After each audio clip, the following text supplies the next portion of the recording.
Luna Maya mengabarkan jika dirinya baru saja mengalami tindakan penipuan yang mengatasnamakan provider seluler.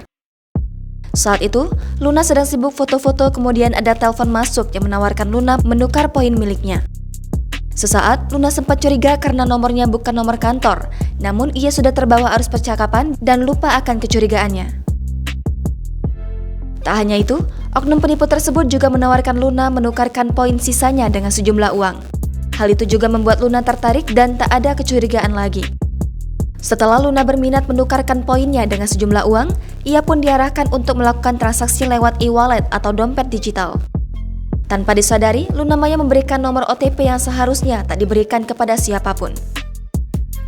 Alhasil, tanpa disadari Luna mengalami penipuan karena sudah mengirim sejumlah uang ke nomor rekening milik si penipu. Luna Maya harus menelan pil pahit karena dirinya baru saja mengalami penipuan dan harus merugi hampir 2 juta rupiah. Luna pun mengirim uang sejumlah 1,9 juta rupiah ke nomor milik penipu tersebut yang sudah mendapat nomor OTP dari Luna juga. Luna mengaku sedih dan ingin menangis karena ia tak pernah menyangka bahwa dirinya akan mengalami penipuan seperti itu. Luna Maya merasa dirinya seperti dihipnotis ketika mengalami penipuan melalui sambungan telepon.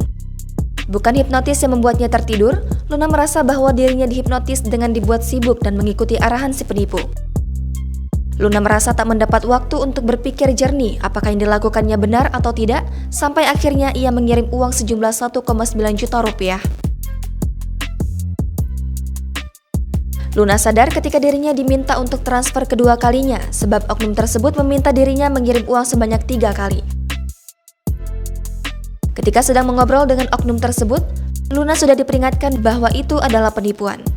Namun, Luna tak percaya dan yakin bahwa dirinya akan mendapatkan uang. Luna Maya sedih karena ia tak menyangka akan mengalami penipuan seperti itu.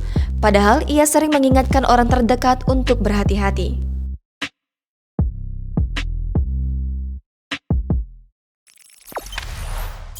Jangan lupa subscribe, share, komen, dan like ya!